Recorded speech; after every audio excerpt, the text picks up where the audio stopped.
Hey folks, it's Charlie here with a new interview, and there is this song that has come out of a local band recently that I am obsessed with.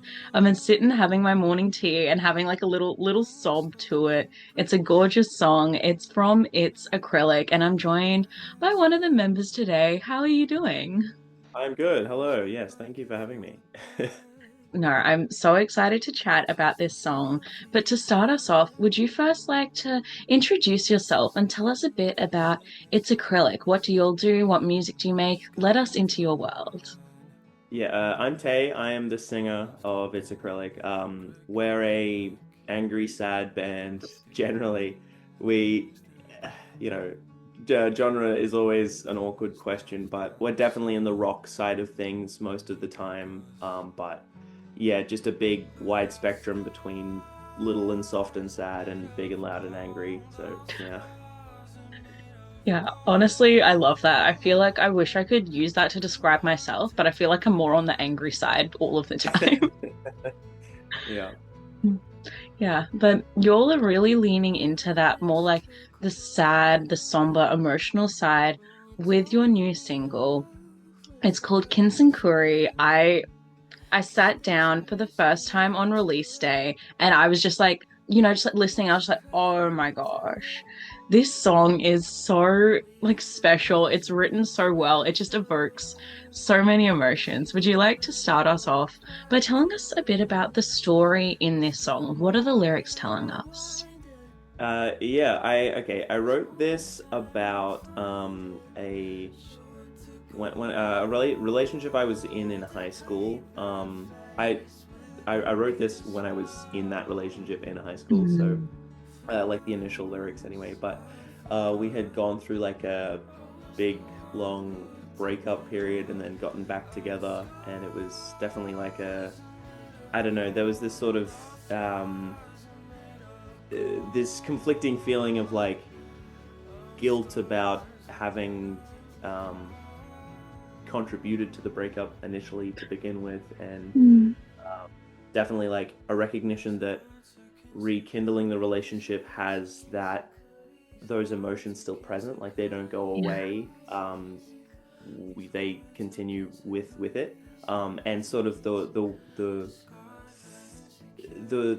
bittersweet sort of feelings of hope and perseverance that must exist to exist in a relationship with those feelings.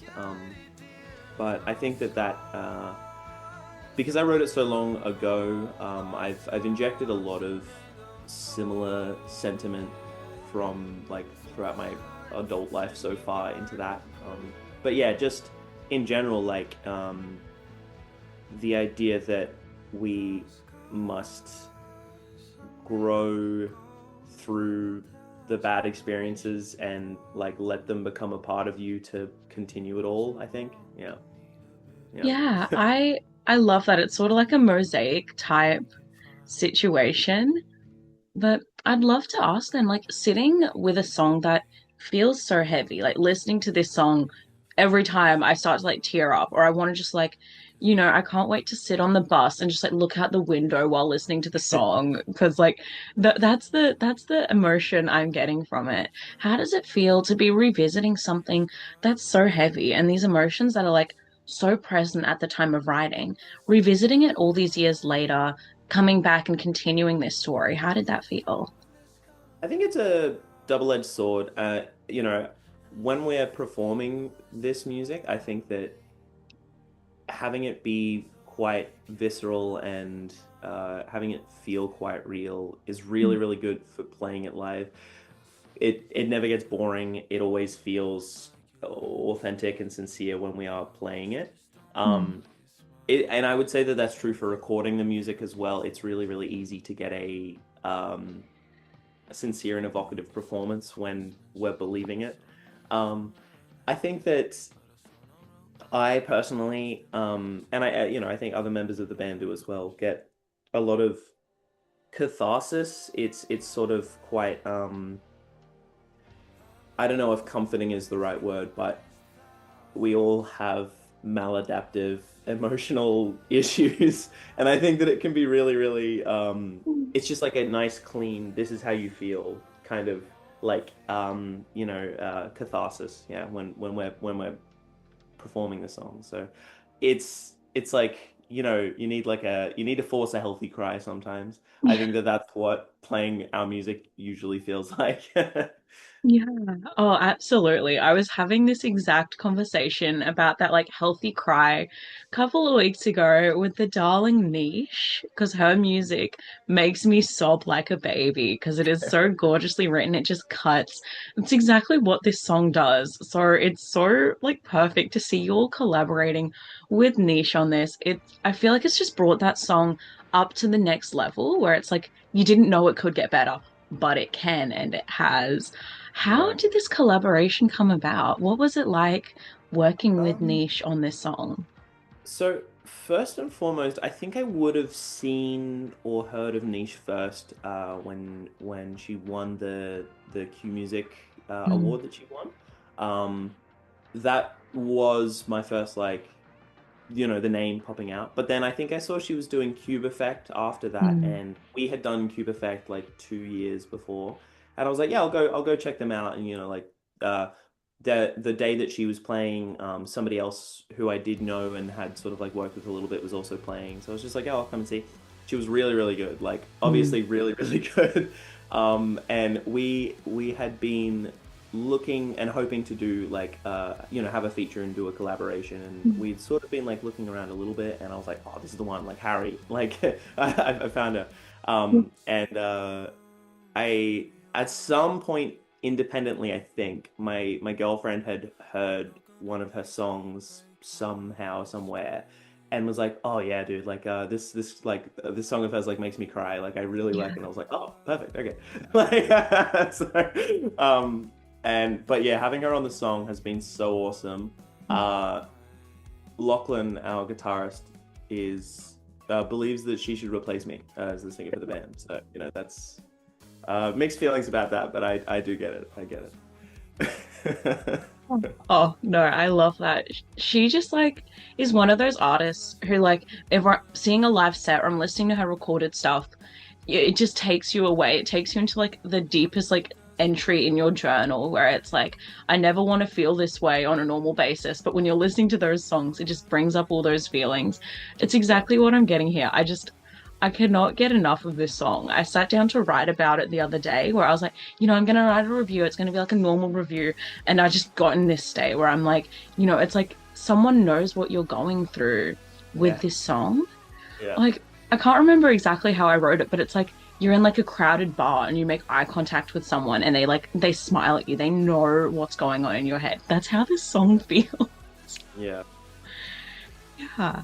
Have you had like the song currently, it's only been out for a couple of days, but have you had anyone say to you like, whoa, I feel myself in this song? Or like, has there been any sort of resonance with this song that you weren't expecting yet? I think that this song is a lot more palatable to a lot more people than some of our stuff. Some of our stuff gets maybe a little bit too heavy. I've definitely had people in my life being like, I need the lyrics for this one. Like I actually I Mm, need to, I need to know what this one says. I'm like, oh, okay. I'm getting to that. It's on it's being shipped. It'll be up soon. mm, Uh yeah, I think that the the softer stuff and the I don't know, the breakup stuff is I haven't done a lot of it. I really, mm, as a lyricist, focus a lot more on my own uh I don't know. I have a lot of self-deprecation, or I have more so in the past. mm, No, it's sort of rare that I do like a breakup song. So I mean, this is in that vein. And I think that that is something that a lot of people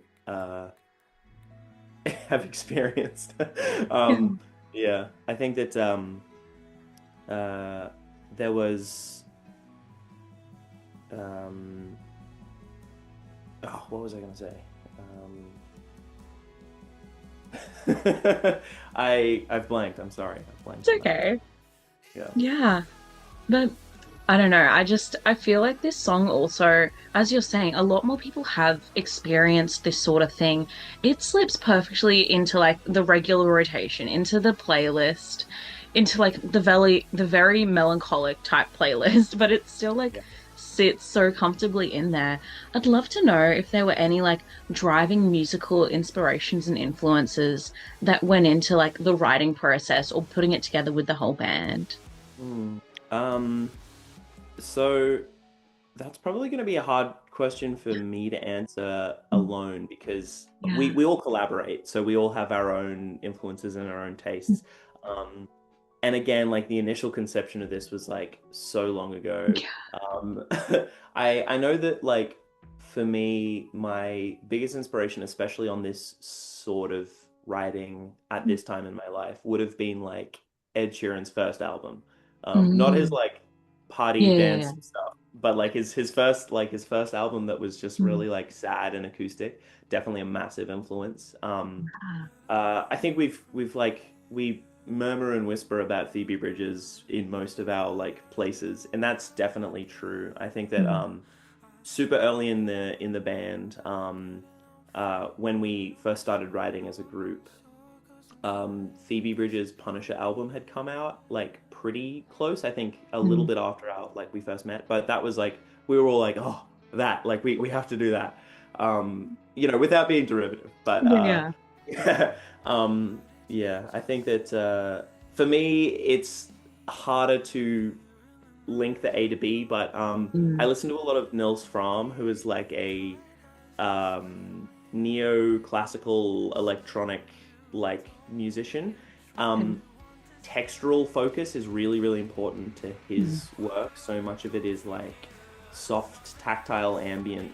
But his like harmony and melody writing is it just captures like this like rich, like somber, like bittersweet, like demi-planar space. And I definitely am like think conscious of that feeling when I am trying to perform and trying to write the melody for these sorts of songs. Like that is the like feeling that I want to capture, I think. So yeah. Mm. Okay, I love that. I feel like when you listen to like the inspiration tracks, or at least like for me as an audience member, when I listen to that sort of like inspiration and then I listen to the end result of your song, you can see the journey come about. So I'm excited to sit and do that. Yeah, I mean I recommend Nils Fromm to anyone. I think it's fantastic. So yeah. Okay, okay. It gives me something to check out today. And I'd love to ask then, for fans like myself who have become like attached to this song and who are loving what y'all are doing as It's Acrylic, well, what can we do to best support y'all as a band? Oh, that's a good question. First and foremost, everyone should come to our launch gig for this song on the 10th of October. Mhm. It's going to be at Hunting Ground Studios down in like Maruka, so not in the Valley, which pros and cons, pros in my Exactly. opinion. Um, uh, but I mean, I think that because we do, in my opinion at least, have a fairly varied repertoire, Mm. if there is stuff that like isn't for you, if you could just send it to somebody who you think might like it, that would be really good. Because like Mm. I think that if we hold like specifically Shaw and Kintsukuroi up as examples, Mm. they are sonically different enough that I wouldn't be shocked if fans of one didn't necessarily resonate with the other. Or like older back, we've got like You Make Me Feel and we've got It Glooms that are like very, very, very different songs. But Mm. um, yeah, if you know somebody who like likes the other side of the what's it called? Uh, you know, the Yeah, other yeah, yeah. The the evil music. spectrum. If you know somebody Yeah. who likes the evil music, then show it to them. Yeah. Yeah, I Yeah. feel like that's a big thing. Like sharing, like, when you know a song is like made for someone, you know someone's going to resonate with like this specific song or this specific album. Send it to them. Like Yeah. make music a social thing again. I Yeah. feel like when people are like, oh yeah, like music and social, they're like, yeah, social media. Like I'll just post it on my Instagram story. No, like actually like send that message, like play that Yeah. song for your friend. They'll actually hear it that way. Yeah. I definitely agree. Um I I'm a big sender, and I think that a Yeah. lot of my friends are like I don't know, like whatever, like I guess I'll click on the link. Like in Yeah. my opinion, it's usually a hit. Usually they'll be Uh, like, oh yeah, that was good. But I'm like, yeah, you have to do it though. You have to click on it. Like, yeah. No, it's a big thing I do. I just like I will blast send. I'll be like, okay, you need to listen to this album, this. And then when my friend's like, oh, actually listen to it, I was like, what? I was like, you yeah, did what? yeah, yeah.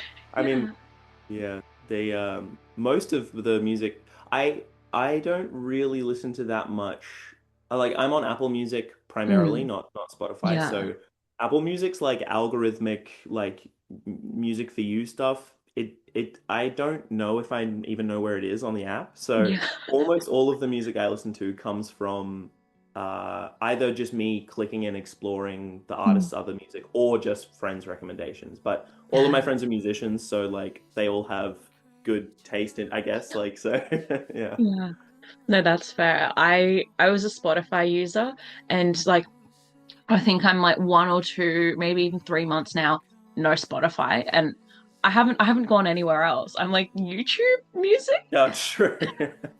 I was doing YouTube all of high school, but I Mhm. didn't have premium, so I just had my like thing unlocked, and Yep. yeah, yeah, Oh, yeah. it's chaos, but it's okay. I've got all my CDs behind me. I just need like I need CD singles to have a rise. I need local bands like y'all to start releasing CD singles. True. Yeah, very interesting.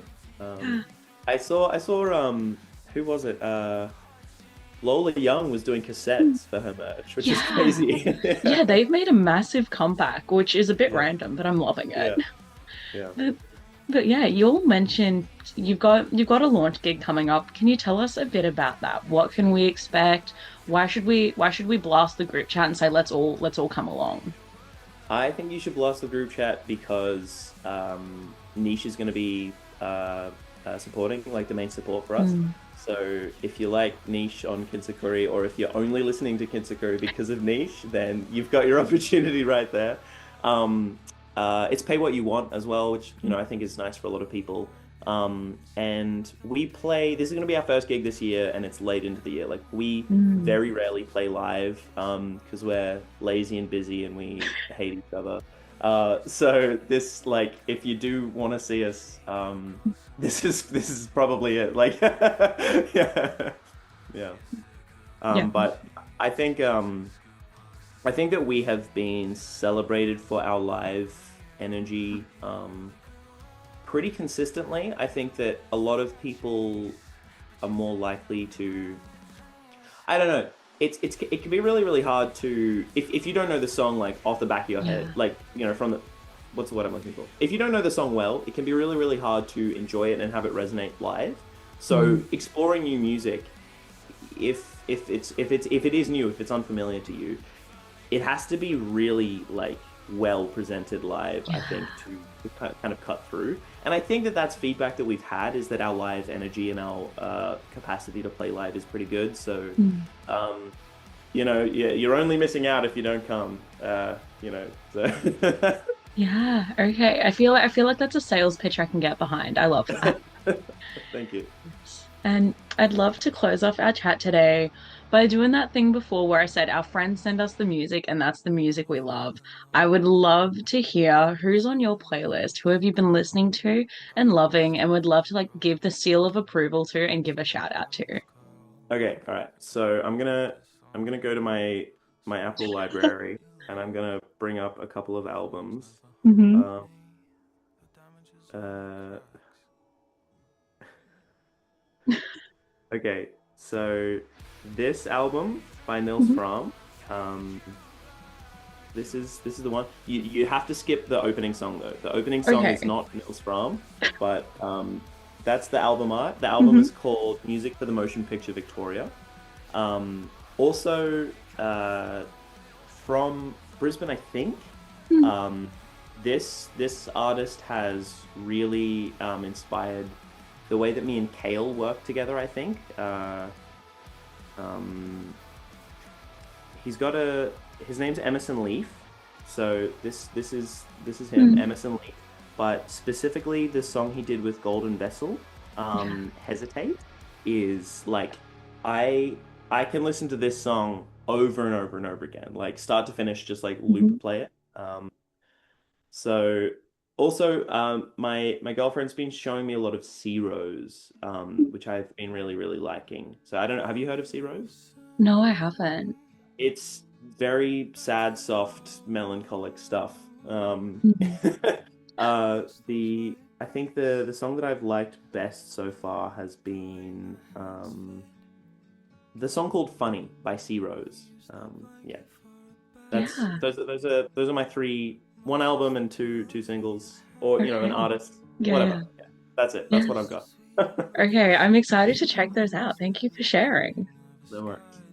Yes, and thank you again for making the time to chat and for sharing this like song and story with us because it's something that's like it's personal. It's something I'd be holding like very close to me. And you've gone out, you've shared this with your band, with Neish, your co-collaborator, and with the world. So thank you for doing that because it's gorgeous.